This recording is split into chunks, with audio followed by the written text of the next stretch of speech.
श्री स्वामी समर्थ. तर संध्याकाळचे 6:30 वाजले आहेत आणि मी घरी चालले आहे. तर आज खूप आनंदाचा दिवस आहे. आज मी खूप खुश आहे का ते मी तुम्हाला नक्कीच सांगते. तर छान असा दिवस मावळला आहे. वातावरण पाहू शकता किती सुंदर दिसतंय आणि हा नजारा जर मी पाहिला नाही तर मला करमत पण नाही आहे. तुम्हाला पण दाखवते. छान असा दिवस मावळला आहे. सूर्य मावळायला गेला आहे. आता दिवस मोठा मोठा होत चालला आहे. नाही तर पहिल्यांदा 6ला पण पूर्णपणे अंधार पडायचा, पण अजून कुठंतरी ना जरा दिवस आहे, उजाडलेला आहे. नाही तर पहिलं 6 वाजता पण बिलकुल दिसत नव्हतं. तर आता घरी चालले आहे मी. पहा, छान असा दिवस मावळला आहे. दिसत आहे वातावरण, खूप छान वातावरण होतं. हे वातावरण पाहायसाठी मी मुलाला पण बोलवत नाही घ्यायला, कारण मला हा संध्याकाळचा नजारा खूप आवडतो. अजून थोड्या दिवसांनी थंडी संपली ना, मग रस्त्याने चाललं तरी पायाला आहे ना खालून थंडगार वाफा लागतात. तर आज आहे गुरुवार आहे, स्वामींचा दिवस आहे. तर मी पहिले स्वामींचे म्हणजे गुरुवार पकडत होते, पण मला साबुदाण्याने खूप जास्त त्रास होतो, त्यामुळं मी काय आता गुरुवार धरत नाही. तर आज सकाळी आहे ना, तुम्हाला तर माहिती आहे खूप दिवस झाले माझी लाईव्ह बंद पडली होती काही कारणास्तव.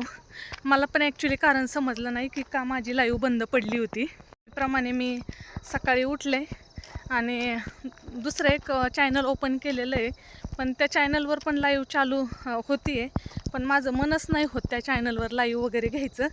तर आज उठले आणि अशीच बसले होते 2 मिनटासाठी, आणि रोजच मी लाईव्ह चालू होती का नाही हे पाहण्यासाठी लाईव्ह चालू करून पाहिली.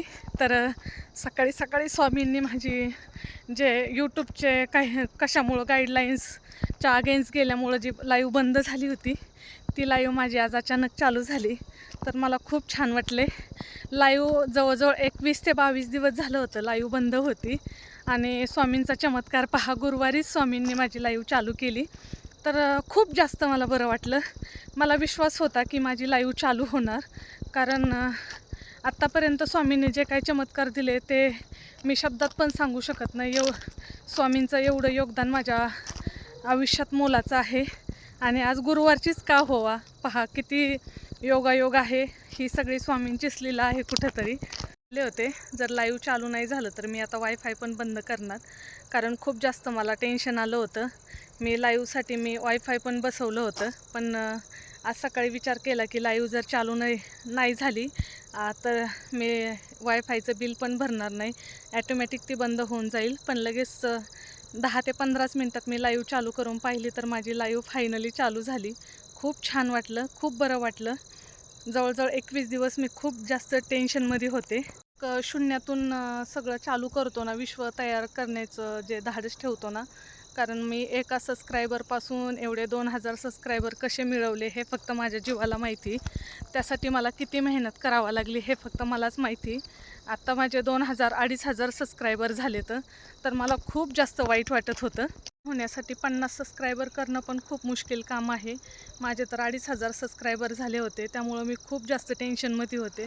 फायनली स्वामी कृपेने माझी लाईव्ह चालू झाली. खूप छान वाटलं, आणि स्वामींचा आशीर्वाद कायमस्वरूपी माझ्याबरोबर आहे. तर जाते मी घरी. रस्त्यातच उभा राहून व्हिडिओ बनवत होते, कारण खूप जास्त आनंद झाला होता. दिवसभर तर वेळच नसतोय. परत वाटतं की परत मध्ये जर काही आलं कंपनीचा लोगो वगैरे, परत नको बॅन व्हायला. ऑफिसमध्ये रिस्कच घेत नाही. कधी 2-5 मिनटं जरी वेळ असेल तरी मी रिस्क घेत नाही व्हिडिओ बनवण्याचा. ऑफिसमध्ये बिलकुल पण व्हिडिओ बनवत नाही आहे मी. त्यांनी मला यूट्यूब चॅनल खोलण्याचा संकेत दिले, त्यानंतर माझं लाईव्ह बंद पण पडली, त्यानंतर चालूपी झाली. नक्कीच स्वामींच्या मनात नक्कीच वेगळं काहीतरी आहे, त्यामुळं विघ्न येतात. कारण जो सगळं सहन करतो देव पण त्यालाच दुःख देतो. नाही तर आयऱ्या देव दुःख देत नाही, कारण माझ्यात दुःख पेलण्याची ताकद आहे, म्हणून कदाचित देव मला दुःख देत असेल. तर या दुःखातून पण मी नक्कीच सगळ्यांना सामोरं जाईल आणि नक्कीच यश भेटेल. स्वामींची तशी इच्छा पण आहे. स्वामी मला एवढ्या याच्यातून झिरोतून स्वामींनी माझा प्रवास सुरू केला आहे, तर तो नक्कीच पुढं पण चांगलं करतील अशी अपेक्षा नाही तर विश्वास आहे स्वामींवर. छान वातावरण झालं आहे. दिवस मावळायला गेला आहे, तर खूप सुंदर वातावरण तयार झालं आहे. खूप छान मनाला प्रसन्न वाटणारं वातावरण तयार झालं आहे. गोष्टी विश्वास ठेवण्याच्या असतात. स्वामींवर दृढ विश्वास ठेवा. मी असं बोलत नाही स्वामींवरच ठेवा, आपण जे आपलं जे कुलदैवत, आपला जो विश्वास ज्या देवावर असेल त्या देवावर नितांत प्रेम करा, विश्वास ठेवा, नक्की देव साथ देतो. देव आहे म्हणून तर आपण आहोत. देव कधीही भक्ताला एकटं सोडत नाही आहे. तर देव आपली फक्त परीक्षा घेत असतो, आपण त्याचे काबिल आहोत का नाही. आपण विश्वास ठेवला ना तर नक्कीच पात्र होतात, आपण त्या परीक्षेत उत्तीर्ण होतात. तसंच माझं झालेलं आहे. खूप जास्त संकट आले पण कधी डगमगले नाही मी. तर आता हा प्रवास इथून पुढं चालू ठेवणार. आज पण लाईव्ह घेणार मी, म्हणून रस्त्याने व्हिडिओ बनवला आहे मी. आता घरी जाते, मुलाला त्यासाठी बोलले येऊ नको. जाणार, व्हिडिओ पोस्ट करणार आणि लाईव्ह करणार. खूप जास्त बरं वाटलं आहे मला, एवढा आनंद झाला आहे मी सांगू शकत नाही. खूप जास्त छान वाटलं आहे. स्वामी कायम पाठीशी आहेत, भिवू नकोस मी तुझ्या पाठीशी आहे. नक्कीच स्वामी आहेत पाठीशी, म्हणून तर आज हे सगळ्या गोष्टी सक्सेस झाल्यात. आता घरी यायला रस्ता चांगला झाला आहे, त्याच्यामुळं भीती पण वाटत नाही आहे.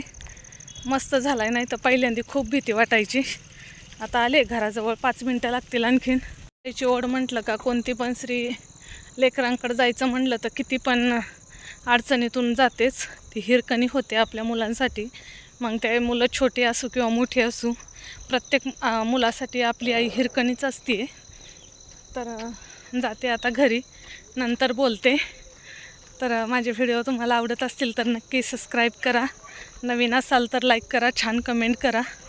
जवळ आता जातानाच दूध घेऊन चालले, म्हटलं परत कशाला यायचं, म्हणून दूध घेऊन चालले. आता अंधार आहे सगळीकडं. जाते आता घरी, कारण एकदा दूध घेऊन गेले ना मग बरंच लांब आहे, अंधाराचं आहे ना, यायला नको वाटतं.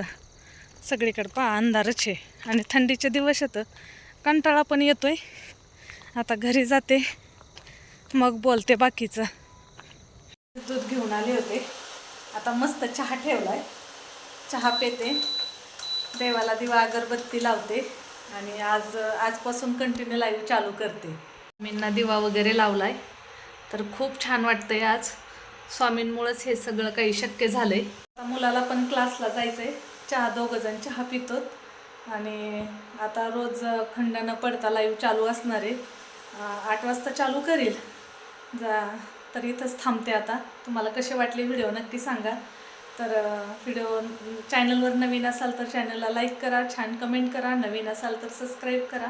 पुन्हा एकदा सर्वांना श्री स्वामी समर्थ आणि व्हिडिओ पाहिल्याबद्दल धन्यवाद.